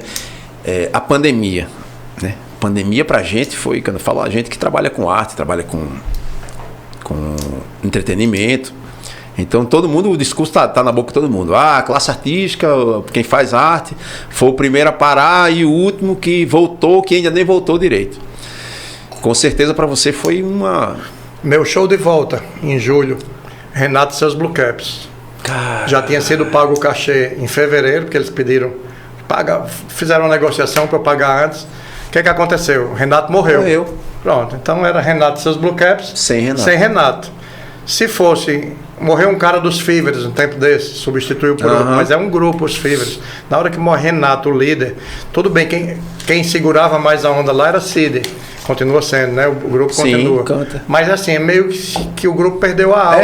A alma era Renato, né? Exatamente. Então, assim, o primeiro show foi cá entre nós e quem estiver ouvindo, né? 25 mil de prejuízo na volta, depois de 1 ano e 8 meses sem trabalhar. Entendeu? Caraca. Por quê? Porque o teatro estava com lotação reduzida, 50%. Só que 50% do teatro significa o quê? O teatro tem 1.500 lugares. Mas a plateia embaixo, que é o que conta para as pessoas, que quando lota a plateia, eu penso, fui lá e estava lotado. Cheio. Até você vender o balcão nobre lá em cima é uma luta. Dos 743 lugares de baixo, você só tinha metade. 300 e poucos. Então, assim, 300 e pouco estava lotado. Vendeu os 300 e pouco e acabou. E com 300 e pouco, como é que eu vou pagar 7 passagens aéreas para o grupo vir? Como é que eu vou fazer, sabe? Então, assim, aquela coisa que não... E assim foram vários, os primeiros, né? Vários reveses, né? Quantos shows? A gente estava falando aqui antes de começar, rapaz, né? Você estava falando assim, eu sempre gostei de fechar shows antes e tal. Então, imagino que na pandemia, que foi fevereiro de 2020, você já tinha a agenda, já tinha uma agenda de shows aí. Tinha 20 e poucos shows marcados lá no Riachuelo. Nossa Senhora. E aí, pronto, são esses que eu estou cumprindo. Vim cumprindo, digo, isso aqui, antes de morrer, eu vou cumprir esses shows. Sim. Né? E termina agora com Roberta Sá, dia 30 de abril. Alceu é remarcação, Roberta Sá é remarcação, Oswaldo Montenegro é remarcação. Alguns já tinham sido anunciados e outros, como Alceu, já estava a data marcada, mas não tinha sido anunciado ainda. Então não soa como remarcação porque não chegou a ser anunciado, sabe? Mas na verdade todos eles são, inclusive Gal Costa, que é em agosto, é uma remarcação. Mas assim, não chegou a ser anunciado, sabe? Sim, certo. Então, já estava marcado com você, mas não estava marcado, mas não. Então, assim, eu que cheguei a fazer 60 shows ano no Riachuelo, depois eu vi que você faz 60, você vê mais ou menos o que está dando melhor e o que está pior, e você faz uma seleção e passei a tentar trabalhar com 30. E hoje eu não tenho nem esse número, porque eu estou agora engatinhando para recomeçar. Eu marquei Cinderela, marquei Vanessa da Mata, marquei Gal Costa, que de certa forma era remarcação, mas não havia sido anunciado. Sim. Mas marquei Zelezinho, que é um show que a gente faz todo ano, há anos e tal. Mas assim, Não entrei diante dos decretos, né, que se sucediam e tal, assim, eu não tinha nenhuma segurança jurídica de que o show podia acontecer ou não. E diante dessa insegurança e por ter passado por tudo que passei durante a pandemia, com essas 100 e tantas passagens compradas desses 20 e tantos shows, eu preferi aguardar, ver como é que a coisa se desenvolvia para voltar. E essas passagens, você conseguiu recuperar elas? Conseguiu manter? Como é que... Então, as passagens a gente foi remarcando primeira, segunda, terceira vez, depois a Gol disse a mim: Alexandre, vamos fazer o seguinte, vamos abrir uma conta aqui na Gol com o valor que você pagou e quando voltar você está com crédito. Só que o crédito em reais. E as passagens eles multiplicaram por 5. Meu Deus do céu. céu. Alguns a gente conseguiu manter até os 45 do segundo tempo e usar o mesmo valor, né? Mas a grande maioria eles fizeram isso e eu burramente, na época, eu acho que eu não sei. Procurando alguma forma ali, né? Não, e o crédito não era que viesse para mim o dinheiro, não. O dinheiro ficava na Gol, sabe? Lá numa conta na Gol. Então, sim, mas não era valorizado, não era, como é que se fala? Reajustado. Reajustado, né? Não é reajustável, né? Então, você comprou 5 mil, ou está valendo 1.000. Verdade. Né? Mas assim, as pessoas não lhe dão o direito de passar por dificuldade. Por exemplo, quando você diz que tem uma empresa que, de certa forma, sólida, um nome consolidado no mercado, o povo acha que você é milionário. Sim, né? sim. O povo acha que você está nadando em dinheiro. Você faz um show Eu tive de fazer show ali no Teatro Riachuelo, por exemplo, de Maria Bethânia, 2 dias de Bethânia, casa lotada, sobrou R$1.800. Por quê? Porque Bethânia queria pétalas de rosa, ainda queria pisar nas pétalas de rosa, queria coisas do show, né? Queria um carpete, a gente tem carpete preto normalmente, ela queria um carpete azul, aí lá vai comprar carpete azul, essas coisas que vão inviabilizando uma produção, sabe? Muita coisa ao longo aquelas erradas que você dá, por exemplo, eu trouxe Rick Martin pro Machadinho, né? Na época ele tinha uma música na novela que era 1, 2, 3, um passe tu pra frente de Maria. Pois bem, o cara passou 5 dias aqui no Potengi Flat, que na época era um hotel que estava numa fase boa e tal. E aquela legião de fãs, de garotas na porta, eu digo, esse show vai bombar, né? Deu 1.400 pagantes no Machadinho. Eles me fizeram fazer um palco, criar uma estrutura de cenário para o palco com madeirite, com madeira. Contratei um marceneiro para fazer toda aquela estrutura que... Enfim, acho que os 1.400 só deu para pagar a estrutura que eles pediam, sabe? E no mesmo dia, isso foi no dia 4 de janeiro, não me lembro de que ano. E no mesmo dia eu tinha molejão. Sim. Lá na zona norte da Choque, que era vai varrendo, né? E tava estouradão na época e no molejo deu lotado. De ninguém. Também, sério, nem num nem no outro. Foi 2-0 no mesmo dia. Putz. Eu digo, meu amigo, nem lá. Aí naquela que você diz, eu não quero mais essa porra, não. Vou pro outro ramo aqui. Show você não. Às vezes você faz o show, faz uma mídia da porra, é um show decente. Quando o show não forma, como diz assim, não dá aquele negócio, quando não rola o zum, sabe? Você pode botar ouro, jogar ouro em cima que nada acontece, sabe? Aquele show tá fadado ao fracasso. Entendeu? Infelizmente é assim. E aí a gente tá nessa, né? Quer dizer, é meio que uma loteria. Totalmente. Só que com o passar dos anos, né? Assim, a grande parte dos artistas que eu faço hoje, eu faço em sistema de parceria, sabe? Sim. Porque o artista quando tá bem de público, ele prefere fazer parceria. Por quê? Porque o cachê que ele poderia lhe pagar, que ele vai encontrar quem lhe pague assim, numa sequência de shows, é certamente inferior ao que ele poderia arrecadar se ele fizesse bancando junto, sabe? Então, quando o artista está seguro de si, ele prefere bancar junto. Como eu tenho 35 anos de mercado, e assim, sempre que eu faço um show, eu mando pro escritório do artista a mídia, quais são as rádios, quais são as TVs, os mapinhas, eu mando tudo, sabe? Legal. Para ele dizer, ele sabe o que está acontecendo na cidade. É uma parceria, né? Uma parceria, né? Porque hoje em dia, por exemplo, quando eu fui morar no Rio, em 88, não existia nem computador, nem celular. Se computador existia, eu nunca tinha ouvido nem falar. Celular, não tinha. Então eu morava na Visconde de Pirajá e fiz do orelhão na porta do meu prédio o meu escritório.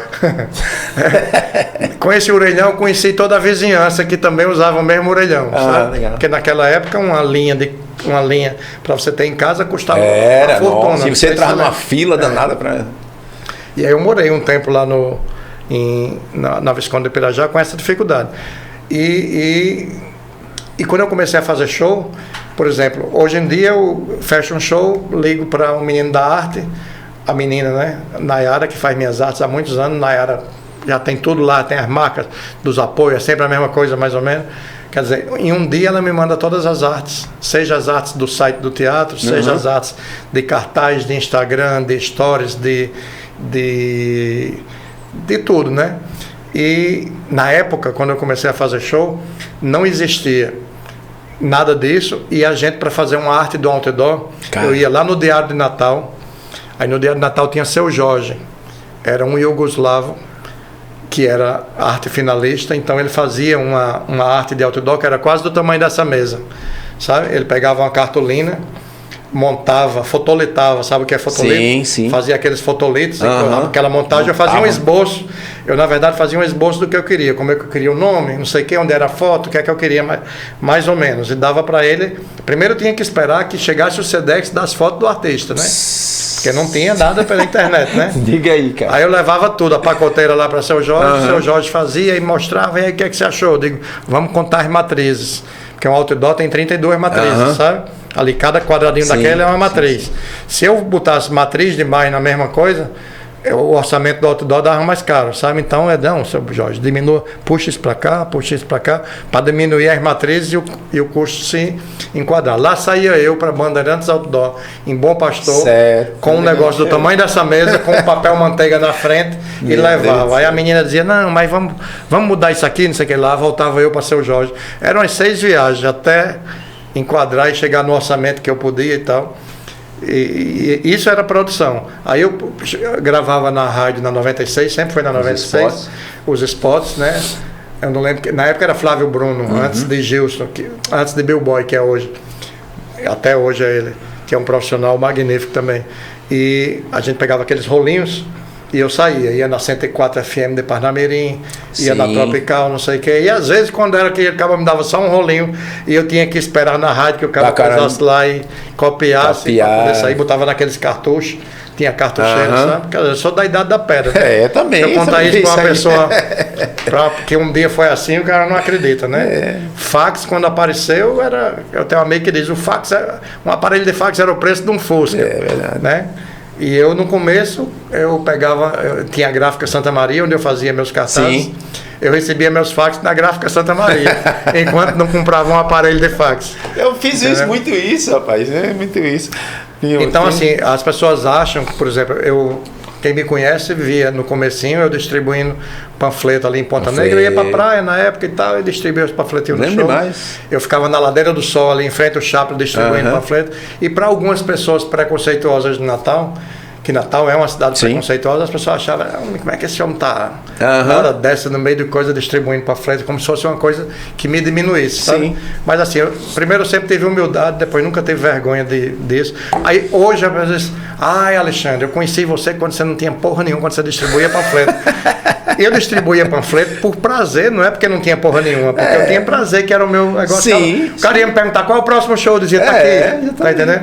Mas na cabeça das pessoas, vamos tá fudido, tá distribuindo panfleto na esquina, sabe? Então o Natal tem esse conceito, esse preconceito, né? Que acha assim que você, quando tem uma certa, como é que eu posso dizer, quando você é uma pessoa pública, de certa forma, que você mexe com o público e tal, não sei o quê, você parece que não pode varrer uma calçada. É verdade, né? É verdade. E somos todos iguais, né? Eu me lembro que você falou de Guilherme Arantes, eu me lembro de umas histórias de Guilherme Arantes, ele dizia, eu tava querendo compor alguma coisa, o cara terminou lá, eu pegava um ônibus, ia andar de ônibus. É verdade. Ele disse que sentava no ônibus assim, porque ele pensava como se conseguia pensar e tal. Eu me lembro das histórias. Guilherme gosta muito, ele sempre gostou muito, ele sempre teve carros bons, porque os contratos antigamente com gravadora, da BMW, de luvas, né? Naquela época que as gravadoras. E eu me lembro que ele veio para cá com os filhos, que a gente foi, ele queria a pipa, e ele disse, Alexandre, o menino queria andar de Fusca, nunca tinha andado de Fusca. Olha aí. Aí eu fui lá em Marco Maia, amigo meu da Girassol, veio e disse, Marcos, você tem um Fusca aí? Tem. Arruma esse Fusca aí pra ir com o Guilherme na pipa, satisfeito demais. Tudo doido pra entrar no Fusca. Era o dia de pobre dele, sabe? Caraca! Assim, aí fomos pra pipa dentro de um Fusca. Que massa! Que os meninos queriam conhecer, sabe? Então o Guilherme me contou, por exemplo, certa vez, que Guilherme sempre foi muito namorador, né? Eu acho que até é uma coisa assim, porque quando o cara... O começo de Guilherme era galanzinho, né? Cabelinho cacheado, não sei o que, a menina todo doida por ele. Eu lembro que os camarins de Guilherme, ele fazia a seleção, pegava o filezinho, né? E a banda rasgava o... Que onda, velho. Era aquela coisa, né? Mas Guilherme sempre foi muito namorador, né? E ele disse, Alexandre, eu saí lá em São Paulo, que ele gostava de ir para bons restaurantes e tal. Aí ele disse, aí tem o Juraci, que era um menino que trabalhava com ele. Aí ele disse, saí com o Jura, e Jura me disse, vamos ali no mortinho ali, né? Que lá chama mortinho, aqui eu chamo leprosinho. Vamos ali no mortinho e tal, e fomos no mortinho. Ele disse que chegou no mortinho, viu uma menina bonita, sabe? Aquela menina com... que segundo a definição dele, movimentos pélvicos maravilhosos, sabe? Aí ele se encantou pela menina e foi lá, a menina era bailarina, sabe? Aí ele disse, e se apresentou e não sei o que, e conversando com ela disse, vamos sair hoje à noite, bater um papo e tal. Ela disse, não posso, hoje eu tenho um ensaio do meu espetáculo. Aí ele disse, não, então vamos marcar para sexta-feira? Ela disse, não, na sexta eu não posso, que é a estreia do meu espetáculo. Ele disse, pronto, a mulher perfeita, a mulher ocupada, sabe? Porque ele disse que por ser artista, né, e pelas mulheres assediarem, ele disse que... Sempre estavam disponíveis. Estavam sempre disponíveis e em cima, assim, feito mosca de padaria, sabe? Aí ele disse, pronto, a mulher perfeita, a mulher ocupada. Aí depois ele fez a constatação em outra viagem. Ele disse, aquela foi a única noite em que ela teve um ensaio e aquela outra noite foi a única noite que ela estreou um espetáculo. Nunca mais ela esteve ocupada. Que onda, rapaz. Alexandre, estava falando de parceria, sempre friso aqui nossos parceiros. Um deles é a Fugere Urban, que é nosso amigo Raul. Raul do Alcatel Maldito? Não. Raul é um cara que faz muita história também. Raul das camisas, que está sempre ali por Petrópolis. Exatamente, o Raul, nosso brother. E ele nos presenteia aqui, ele é nosso parceiro nas nossas camisetas, e todo galado que a gente chama para conversar aqui, hoje como você é o galado, ele é presenteado com uma Muito obrigado. Camiseta da Fugere Urban, né, a produção dele. Eu estou abrindo aqui já porque... Legal. Você, esse aqui é o seu... Bacana. A sua camiseta. Grande Raul. Então é aí, nossa podcast aí. Galado. Vamos usá-la. Tem também aí, então quem quiser entrar em contato com a Fugere Urban, tem altas camisetas lá, tem altos temas de música, temas de Natal, muito legal. A Fugere Urban, o endereço vai estar aí na tela. Para quem quiser, faz pedido online e tal, escolhe sua camiseta, ele manda o catálogo lá, é muito legal. Temos também aí os nossos Pastel Louco, nossos amigos do Pastel Louco, o Manassés, e a Dude Shoes, que está sempre com a gente aqui, nos apoiando nos programas galados.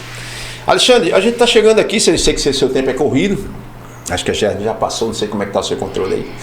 Mas eu queria, para finalizar, que você contasse duas histórias assim que ficaram marcadas em bastidores, que você pode contar, é claro, dessa sua vida.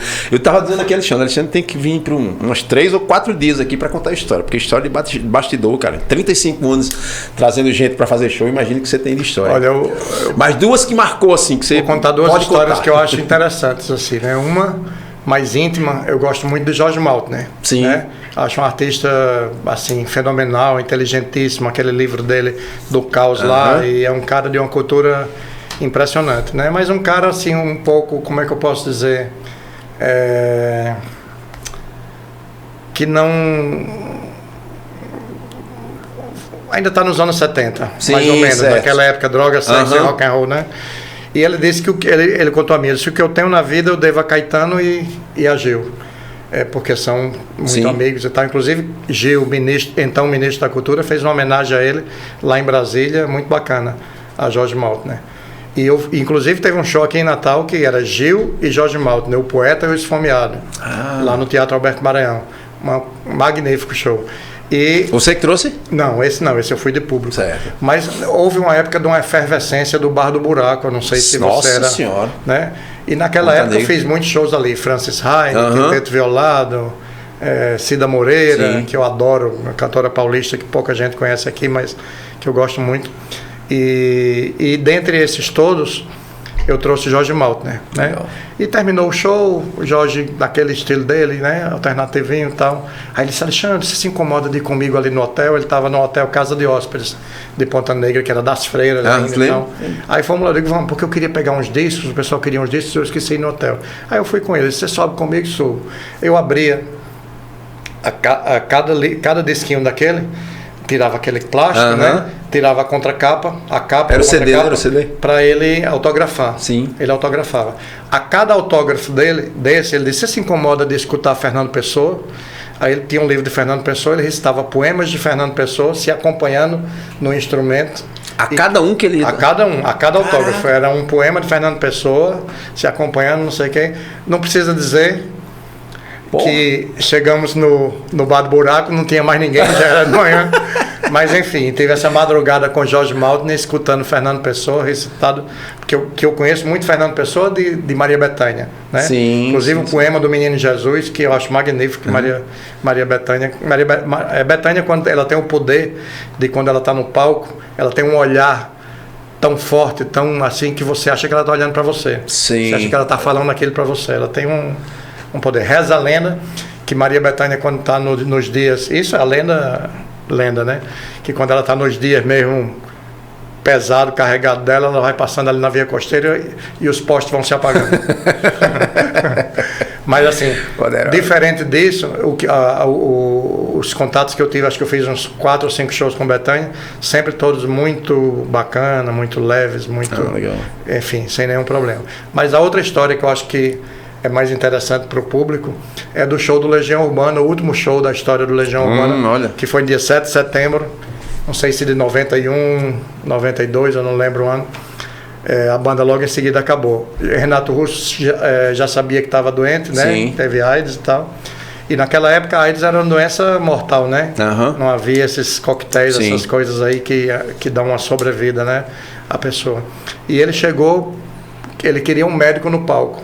E eu tinha Lula, amigo meu, gêmeo, eu não sei se você sabe quem era Lula, médico e tal, e Lula estava na pipa. Eu tinha combinado com Lula dele ser o médico de Renato Russo, que na verdade ele queria aquela figura do médico ali, para ele ficar de boa, né? Uma segurança ali. Uma segurança. E Lula, em cima da hora do show, me liga embriagado, voltando da pipa: Xandão, meu irmão, não tenho condição e não sei o que. Eu digo: pronto, fudei. Aí quando estou lá com Renato era uma pessoa meio difícil, né? Sim. Assim, não era um cara fácil, né? E ele tava lá, ele disse: cadê o meu médico? Aí quando eu virei, tava vindo Sérgio Leocádio, que era chefe da segurança nossa, da segurança do Carnatal, era delegado da Polícia Civil. E Sérgio sempre teve aquela carinha de médico, né? Aquele cabelinho todo penteadinho, na época tinha um bigodinho, andava todo de branco, linho branco, né? E lá vinha Sérgio. Eu, sem combinar nada com Sérgio, eu disse: Sérgio, vem cá. Eu disse: Renato, doutor Sérgio chegou e tal. Ele disse: graças a Deus, doutor. Estava esperando você chegar para poder começar o show. Só para ficar aqui de sobreaviso para qualquer coisa. Aí pronto, Sérgio ficou de médico. Ele sem saber. Médico, sem saber. E o doutor. Mas aí, quando ele entrou no palco, eu disse: você é o médico dele, pelo amor de Deus. Segura a onda aí. E aí Renato começou o show e tal.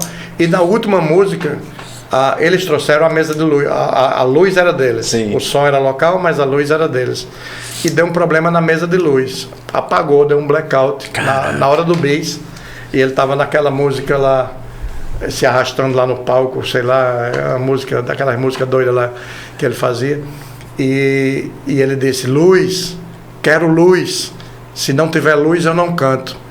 E tinha acabado de ter um quebra-quebra no show dele em Brasília por conta dessas coisas, né? De algo, enfim, quando mexe com multidão, você tem que ter responsabilidade, né?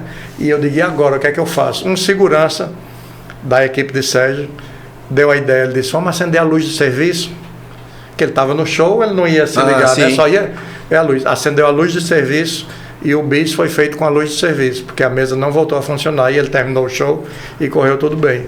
Caraca! Então, nesse show de Renato teve Dr. Sérgio Leocádio, médico por um dia, e esse problema da luz que a luz de serviço resolveu. Um segurança sem nenhuma, como é que eu posso dizer? Sem nenhum preparo para uma situação dessa, né? Deu uma ideia que foi a salvação do evento, na verdade. Pô, que massa. Cara, é muita história, é muita história. Como eu falei, tem que fazer assim, uns 3, 4 podcasts desses pra gente saber. Tem uma outra história de Toquinho. Toquinho tinha um funcionário lá, não lembro o nome dele agora, mas era um cara divertido e tal, um cara coisa. Um dia, bem sério, conversando comigo, ele disse: ô Alexandre, tenho pena do Toquinho. Eu disse: por quê? O que é que há? Aí ele disse: não, porque você sabe, né? O apelido dele, Toquinho. Ele dizendo: amigo. Ele disse: não, pô, coitado, ele só tem 4 centímetros. Aí fez uma cirurgia agora, um implante, para ver se aumentava uma coisinha, mas não foi bem sucedida. E eu fiquei com aquele negócio na cabeça, com pena de Toquinho, né? Eu disse: mas rapaz, 4 centímetros é foda, né? Fiquei anos com esse negócio na cabeça. Eu olhava para Toquinho e dizia: puta que pariu. Na minha inocência, né? Aí passou. Quando foi um dia, Toquinho chegou aqui, aí queria me lembrar o nome do sujeito, eu não lembro. Aí ele disse: rapaz, ele e o empresário conversando sobre as mentiras que esse funcionário inventava. Rapaz, você acredita que ele disse que o irmão dele... Você lembra de fulano, Alexandre? Eu digo: lembro. Ele: você acredita que ele inventou que o irmão tinha tirado na Mega Sena, saiu tomando dinheiro emprestado a todo mundo? Aí contou um monte de mentira dele. Eu disse: Toquinho, então eu tenho que lhe contar uma que ele me contou. Aí ele disse: o que foi? Ele disse: o seu nome Toquinho, ele disse que a origem era por conta do... E que estava com muita pena de você, que isso era 4 centímetros. Toquinho estourou na gargalhada. Mas o funcionário contou essa proeza. E essa história durou? Essa história durou anos, até que, né, que fosse... Mas ele continuava com o Toquinho quando você falou? Não, ele já não trabalhava mais com ele. Aí ele me perguntou: você lembra de fulano? Sim, certo. Eu digo: lembro. Aí, rapaz, revelou-se um mentiroso de primeiro mundo. Aí eu disse: o que foi com essa? Aí ele contou umas 3 ou 4 mentiras do rapaz. Eu disse: mas então eu tenho que contar uma que faz alguns anos que ele contou, mas eu me reservei aqui porque era um assunto delicado, né? Enfim. Que onda, rapaz, que massa, muitas histórias. Alexandre, eu queria agradecer demais, cara, você ter disponibilizado seu tempo para estar aqui hoje. Esse é um projeto meu e de Cleudo. Cleudo tá viajando, tá chegando em São Paulo hoje. Eu queria muito que ele estivesse presente, mas assim, já vou renovar o convite para você ter uma outra conversa aqui com a gente, porque sei que tem muita história, tem muita coisa pra gente conversar. E Cleudo é o autor de uma das músicas que eu mais gosto, que é Lua Cigana. Isso. Eu fiz um show dele lá no Teatro Alberto Maranhão, no comecinho da minha carreira. E gosto muito dele, é uma pessoa... Eu acho que também ele, se eu não me engano, ele falou que foi você que proporcionou também que ele abrisse uns shows, em uma época, ele fez alguns shows abrindo artistas nacionais. Eu não lembro, mas é provável que sim. Ele me falou que Alexandre, ele sempre me falou, Alexandre foi um Cleudo e os Bambeloucos, era? Exatamente, os Mambeloucos. Mas ele falou que era assim, ele abriu acho que um voz e violão mesmo, um show, assim, e você proporcionou isso. Era uma coisa, mas assim, eu vou até me aprofundar nesse assunto em uma outra oportunidade. Já renovar o convite para você estar aqui novamente, com o Cleudo presente, para a gente bater esse papo. Porque tem muita coisa ainda para esse bastidores do show business é muito vasto, tem muita coisa para se conversar. Mas agradecer imensamente você ter disponibilizado seu tempo, né, para esse programa nosso aqui. É um programa que a gente está começando e, como eu falei lá no começo, a gente vai trazer muita gente que é ligada à música. Não só vai estar aqui cantor e músico, mas todas as pessoas que estão ligadas aí nessa cadeia produtiva, desde, como eu falei, da gente que cria, do cara que toca até você que traz o show, para a gente conversar sobre isso, sobre música, sobre cultura, sobre espetáculo, enfim. Queria agradecer demais. Eu que agradeço o convite e estou sempre à disposição. Beleza. Gente, essa foi mais uma edição. Estamos por onde aqui? Aqui, vamos aqui. Estamos fechando mais uma edição do Galado Podcast. Toda segunda às 18 horas. Se liga que tem sempre um galado do bem aqui conversando com a gente, contando histórias pra gente rir, pra gente chorar, pra gente se emocionar, porque o que vale é a contação de histórias, certo? Então, próxima segunda, se liga, tem mais Galado Podcast. Alexandre, obrigado mais uma vez. Obrigado a vocês. Até uma próxima aí, gente. Valeu. Valeu, meu filho. Muito bom.